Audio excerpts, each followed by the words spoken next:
Hello and welcome back to the Chat podcast where I review media, all sorts of media, movies, TV shows, video games, etc, etc.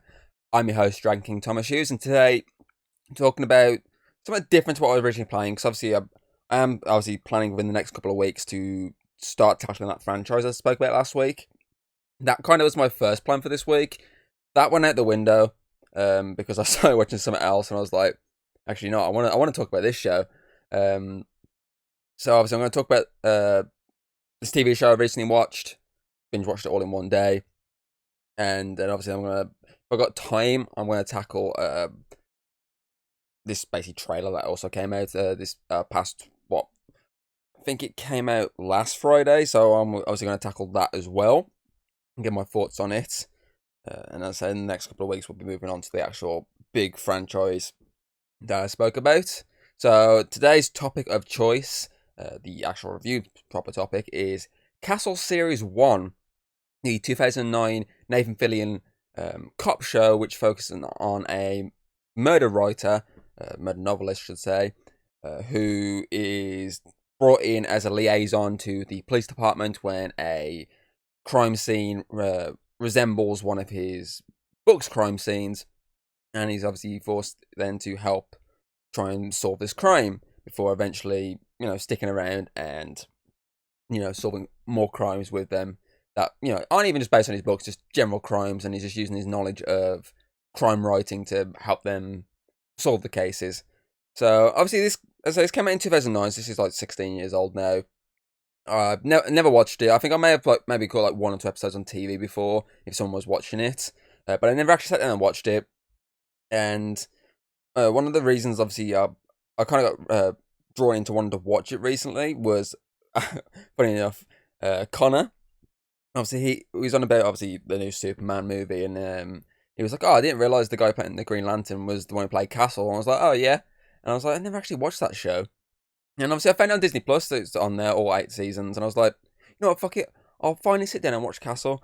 I mean, I said last week when I did the Hudson and Rex one, I was like, "Oh, I've spoken about how much I love these sort of crime type shows, as long as they're kind of unique and stand out for me, and obviously not just this, just generic sort of thing on it. It needs something, either an interesting concept or a great lead, and for me, Castle has both.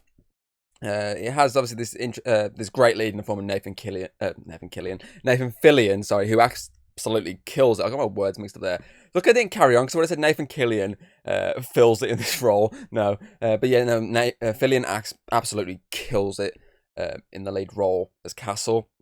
And I said that's the one box tick there for me. It's got that great protagonist who is funny. He's very heartwarming at times. Like, yes, he can be a total douchebag with some stuff he says, but he still has that heart. Especially in this show's case when it comes to his daughter. And I know for example, there's one case where basically this obviously like teenager, not fully, like a teenager, young adult, obviously gets killed, and obviously at one point he goes back and obviously he has his basically heartwarming moment with her. There's another one when basically this kid gets kidnapped, and again he goes back, he's talking to his mom, and then before the scene ends, he just obviously calls her down just to hug her, and before he goes out, because obviously, he fully cares about her. I mean, he's literally like a single parent looking after her, so obviously he's got that love for her, and I say I like.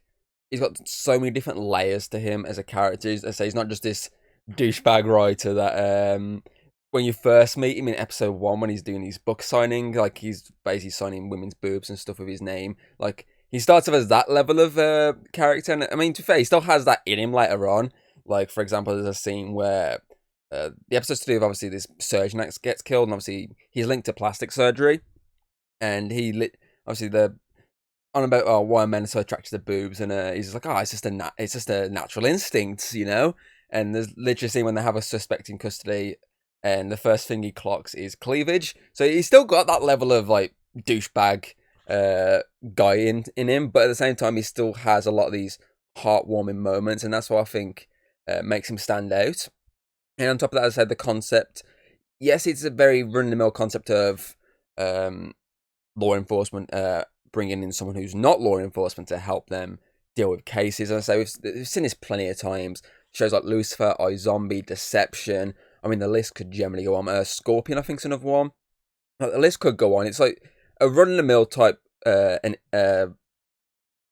like concept that's very easy to craft, but I feel like with these ones, you have to try and make it, unique and stand out above the rest. And for me, the reason this one stands out is because it does feel real enough to me, for the fact that I feel like I generally could picture a law enforcement agency going, okay, there's been a murder, it resembles this murder in this book, let's bring the guy in, obviously at first as a suspect, obviously, but then obviously when you know he's not a suspect, try and use him to help solve this case, because he'd know the ins and outs fully of this crime scene. So how can we use him to catch this criminal? And to me, that feels like something that could actually happen. So I feel like that's why this one is unique and stands out above the rest. Like I said, this type of concept, it's so many attempts have been made at these ones. I mean, most of them don't tend to last very long. Some do. I mean, Lucifer, iZombie, and Castle, for example, they lasted many seasons. Whereas I know like shows like The Deception one, which is about a magician, lasted one season. Almost Human, which is obviously about an android and a human teaming up, which absolutely fucking loved. Deserved a goddamn second season. Carl Urban absolutely was brilliant in that show. Generally was so upset when they cancelled that. So it just needs to stand out, and as I say, this one for me stands out. And as I said at the start, I binge watched this in one weekend. Actually, probably even less than that. I started watching it. Actually, I binge watched it in a day. I think I started watching the first episode like first thing Sunday, and throughout the day, I didn't obviously like to sit through it like back to back. I did have breaks here and there when I went shopping, and watching other stuff like Kaijin and Bright. But obviously, in the morning and the afternoon into the evening, I just sat through every single episode of this show and absolutely loved it. It's fun, it's interesting. Obviously, I like that each episode obviously starts with, like, you don't actually see the crime taking place, you just see the aftermath of it, and I like that each episode starts with that. For example, there's an episode where there's a bunch of home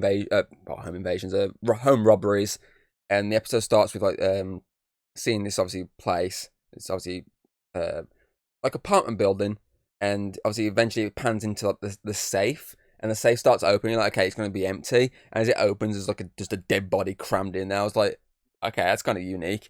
And as I say, each episode starts with some sort of similar idea with the crime scene and the dead body. So obviously, then it's obviously dealing with, okay, how did we get to here and who did it? So as I say, to me, that's kind of interesting. I love those opening shots. And as I say, I feel like the 10 episode first season, because I say it's only 10 episodes first season, that works, because these sort of shows you can easily go out, bust out 22 episodes more or even more for the first season, and that show can then get cancelled, and you can go, okay, that was just such a waste of my time.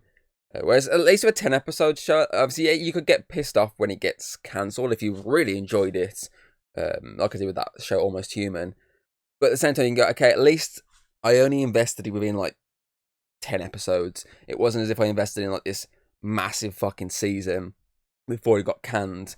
So for me, I feel like that's a great amount of episodes, because it just gives you that little taste of what you could be expecting if you stick around.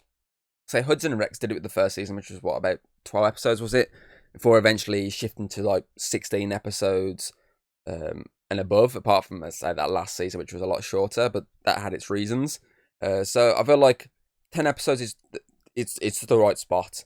Say it gives you that brief look before eventually shifting into a more longer season, which this show did across the rest of its run. I mean, every season pretty much had its 23 to 24 episodes.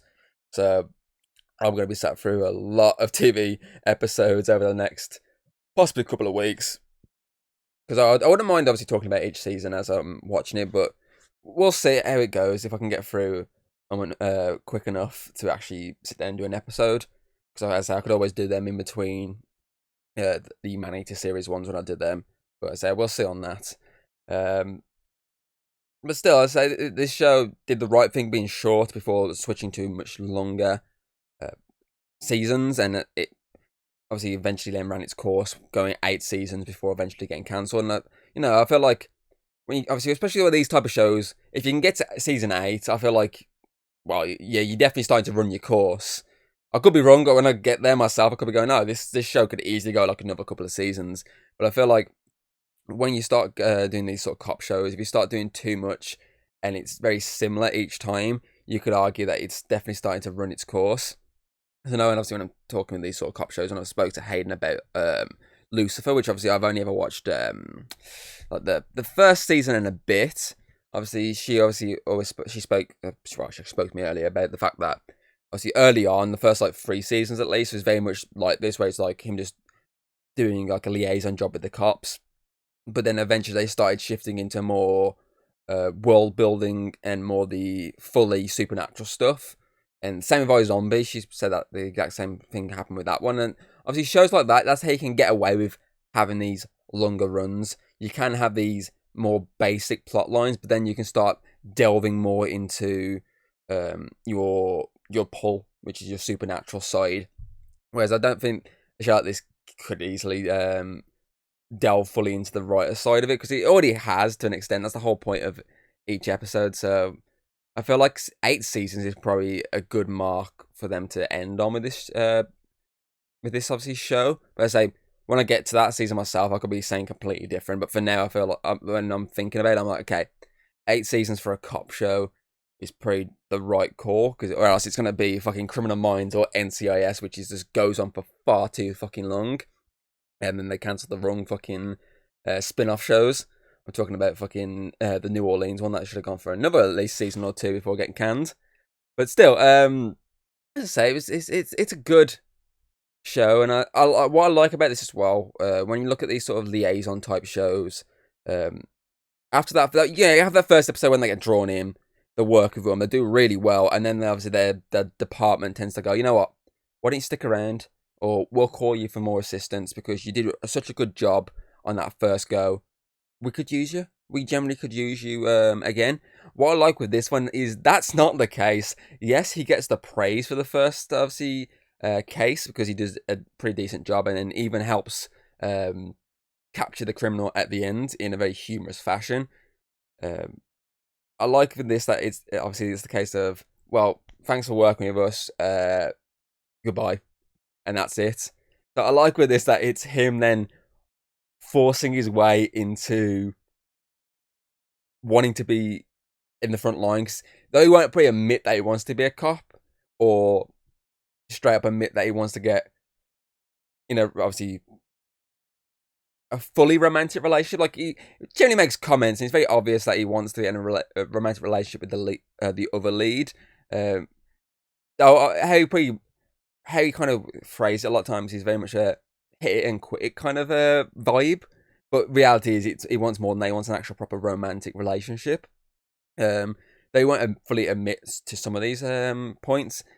Obviously, he has that within him, so he kind of like uses the excuse of, oh, I want to write a new book series with a new protagonist, this female cop now. I need a subject. I have a subject. It's obviously the officer that I was working with. Okay, it's used the many favors and many people I have in my back pocket that absolutely love my work and whatnot. Let's use them to try and basically worm my way into this department. And obviously in this case, he uses, like, I think it's the mayor to obviously go to the head of the police department and say, look, he's going to help you. He wants to write basically a new book. He wants to use your officer as a protagonist. He needs to follow her around to witness her firsthand. And I like that. That's just an excuse to, obviously, for him to just say, you know what, I'm sticking around a bit longer. It's not just this basic, oh yeah, you work well, come on, you can give us a hand a bit more. It's, we don't need you. Well, you got me. It's one of those kind of moments, and I think that makes this show stand out a bit more for me as well. Compared to these other ones, as I say, it's just that basic. You do well, come on, let's do some more stuff together. It's less of they want him and more of he just wants to be there more. And as I say, for me, that is fucking hilarious, and obviously sums up the character of Castle, of who he can be when he goes into that full douchebag mode. What else can I think of? Trying to look for my notes here. A couple of things I jotted down I've spoke about. Obviously, the first season ends on like a big cliffhanger reveal, because there's been a very subtle subplot throughout the first season, because each episode is like Hudson and Rex, where it's a different case each time. But unlike that, this one goes for that more, run-of-the-mill cop show type thing, where there is like a massive subplot going on, which is something obviously which the last season Hudson and Rex did, with obviously when they wrote Hudson out, and there's the subplot of him going off to do, obviously try and find his brother, and they're like worried about him. There's that subplot. This one, on the other hand, it's obviously the death of the main protagonist's mom. Obviously, it's death of obviously Kate's mom, and it's obviously it's not like a murder originally, and then obviously then he starts looking into it, because he wants like some more details on her so he can write in the book, and then obviously he gets fully invested within this crime, to the point of obviously he has basically gets assistance and has this big massive reveal of the actual incident, and obviously that's where the first season ends. And I feel like ending on this sort of cliffhanger, it can backfire, especially if a show gets cancelled. I mean, many shows that I've watched have this massive cliffhanger, makes you obviously that's designed to draw the audience back in for the second series. I've watched many shows where it's ended, and you've been left on that cliffhanger. You're like, shit, what's happened? I don't know what's happened after this. Whereas we got lucky with Castle. Obviously, ended on the cliffhanger of who actually killed her mom, and we actually obviously eventually get another season where they can actually explore that subplot a bit more.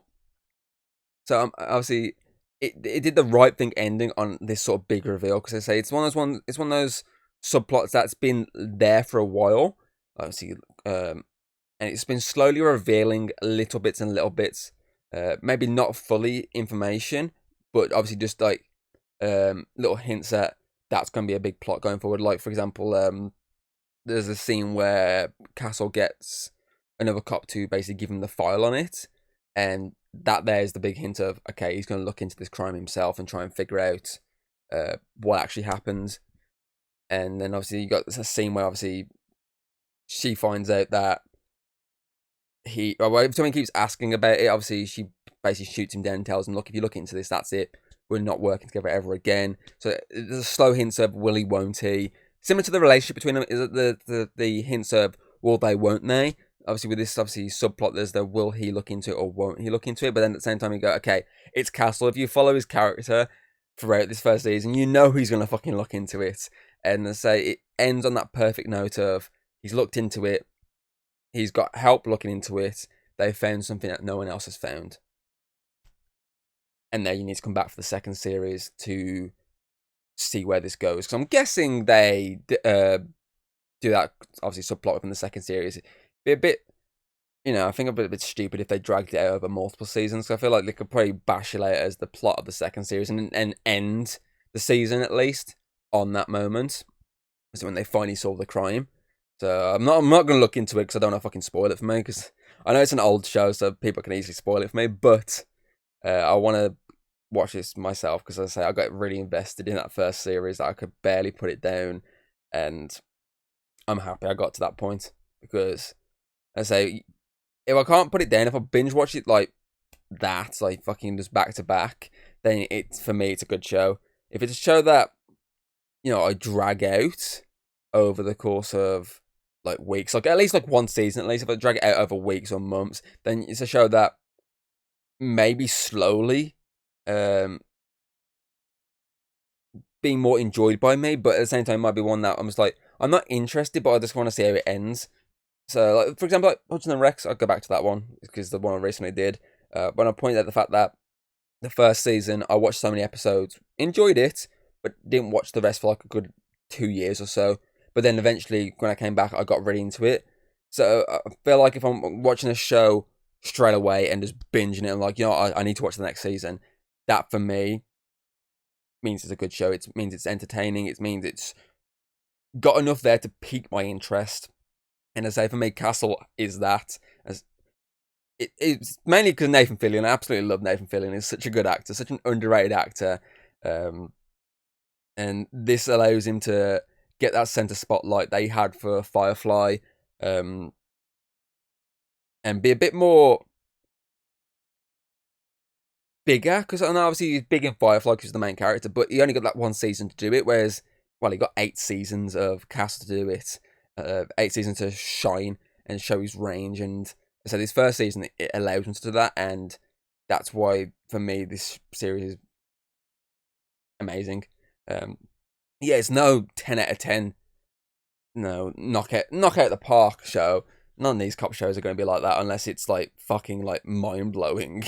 But for me, it is solid enough to probably say I'd give it a good season 1 of Castle, a good 9 out of 10, and say it's definitely worth checking out if you're into these sort of crime shows. If you're into these like liaison type shows, if you're into them, I feel like Castle's definitely worth your time.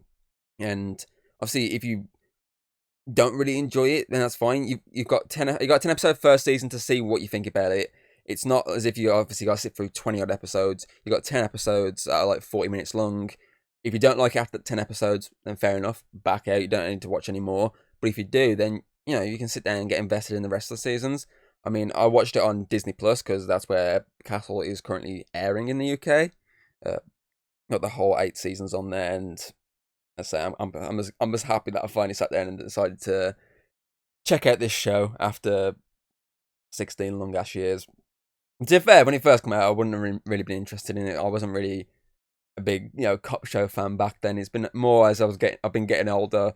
I've got more into these type of serious, but at the same time, there's a bit of humor in there type of shows about law enforcement. So yeah, obviously great show, great cast, got a great well, it's got some great cameos as well. I mean, fucking Homer Simpson is in it. The guy who voices Homer Simpson has a little cameo in one episode. The guy who plays Hawkman in Black Adam, he's in an episode. He actually played Blink in The Gifted's in an episode. There's a few cameos that I've spotted that I've gone, oh, I recognise that person. And, it's always great when you get little cameos, even if it's like a major thing. It's just a little, there's a character, he's like, that's the thing with these type of shows, these law enforcement, like medical type, drama type shows. There's always like some sort of famous person. Either they're already famous or they eventually become a bit more famous, and then you go back and go, shit, I didn't realise they were in this show.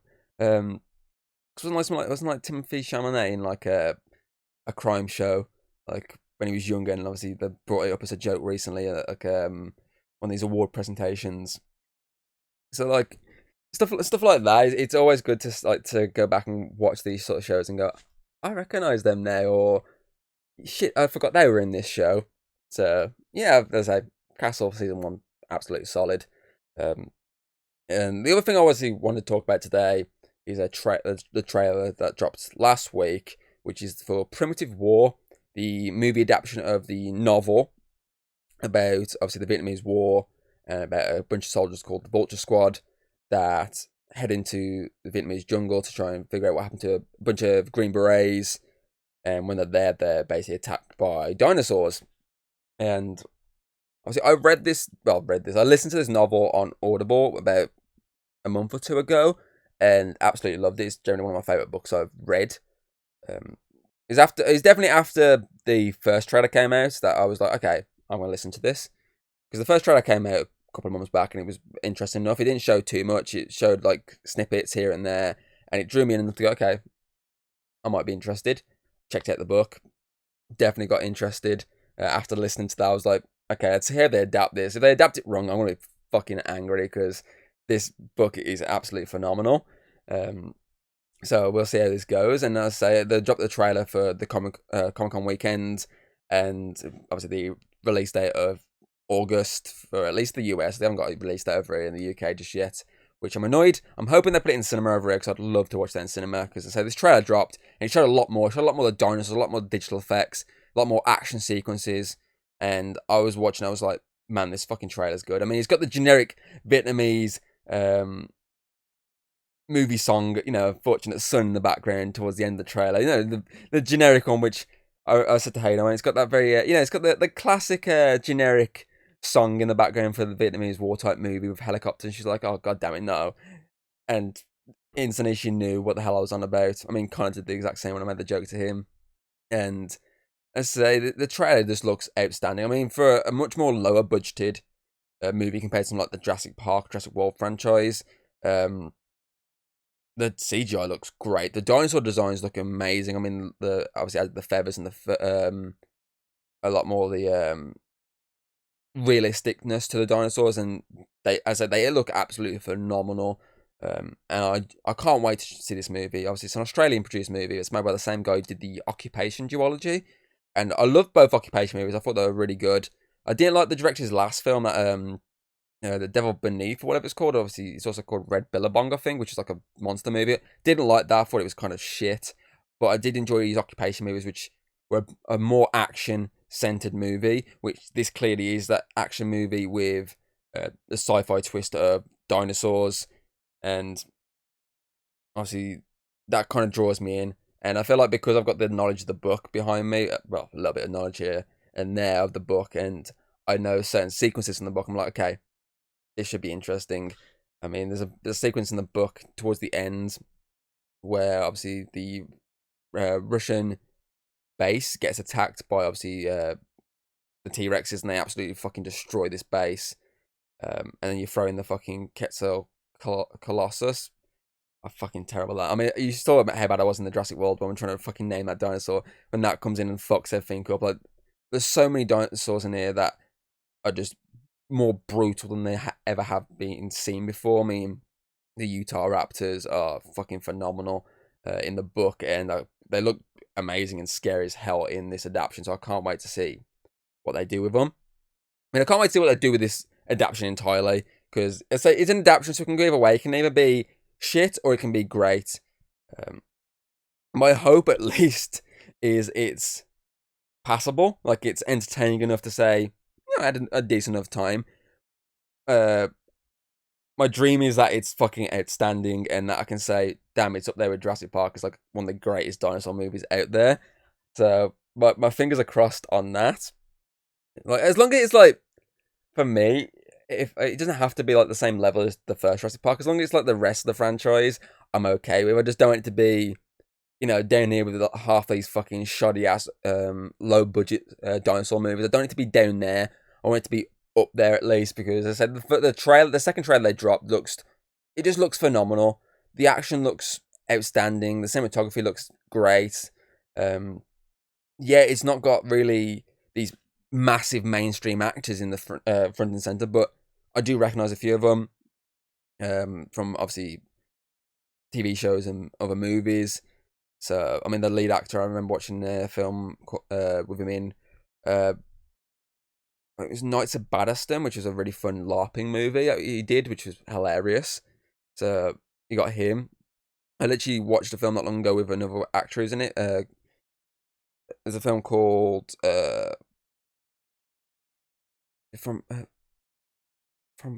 Below or something like that. Fear Beneath, I think it was actually. It's a shark film with an actor called Jake Ryan, and I literally was in a conversation about this actor not long ago. Like, oh, and someone was like, oh, was he pretending he was in Home Away? I was like, oh, I don't know, I'll check, and obviously eventually found out it was, and then I found out he's in this. Like, oh, okay, he's in that. When I was showing obviously the trailer to Hayden, she's like, oh, the female character that's in this, she's the mom from Lucifer. And I was like, I didn't know that. I just realised it's gone really fucking dark in this room. Hold on. There we go, it's Bella. It went really fucking dark for some reason then.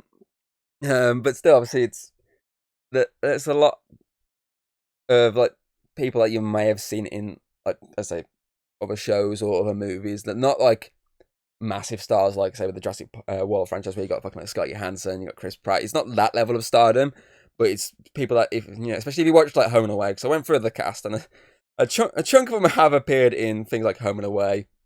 Your Aussie stuff, because it's obviously very clearly an Australian produced movie.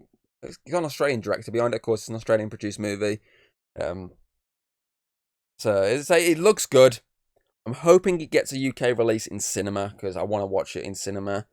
But I don't know how much of a theatrical release it's even getting in the US. If it might be like a limited release. If it's a limited release, then more than likely, if it does come out over here, it'll be a straight to streaming type movie or a straight to DVD movie, which is going to be a shame because the trailer makes it look like it's a movie you want to see on the biggest goddamn screen possible.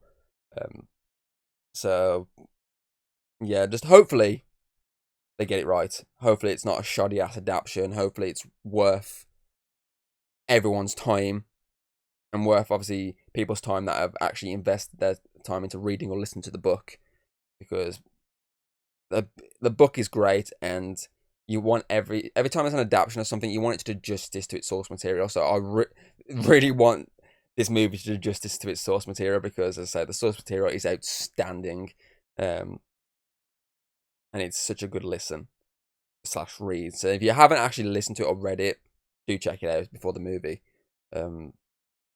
or even after the movie. If you don't want to spoil the movie, in case obviously they do follow a lot of the plot. Then, if you don't want to get spoiled, then listen to it afterwards or read it afterwards. But if you're not too fussed, then go ahead and do it straight away.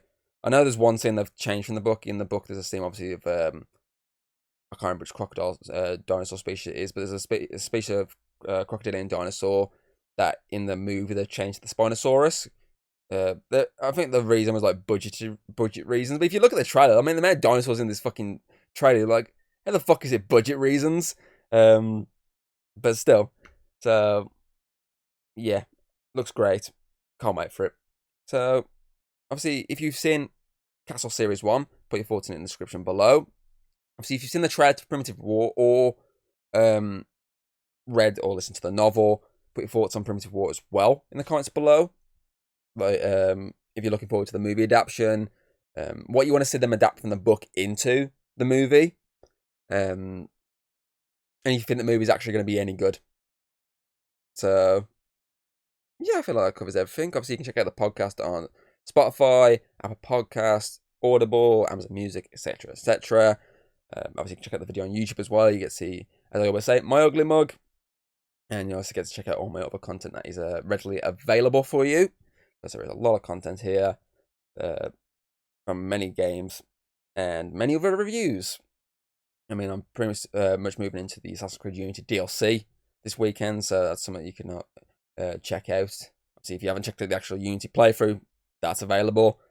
Obviously, if you're into dinosaurs, I'll stick with dinosaurs. I've done the Jurassic World Evolution game. I've done the Jurassic Park Telltale game and that Prehistoric Kingdom game. That's all readily available for you. And next week, I'm going to be covering, again, two things. I'm going to be covering the Claire Obscure Expedition 33 game, which I recently finished and had a blast with. And I'm going to be covering the K-pop Demon Hunter movie that came out back in June, which, again, I recently watched. And I'll get more into those details then. And then, obviously, I'll announce... I should have an announcement next week regarding the release date of the first entry of the Man-Eater series, so we'll do that next week. So, other than that, I do hope you enjoyed this episode, and I'll see you next time. Goodbye. If you like what you've seen, don't be afraid to throw us a little like and subscribe. That's always very appreciated over here. And, well, I'll see you on the next video.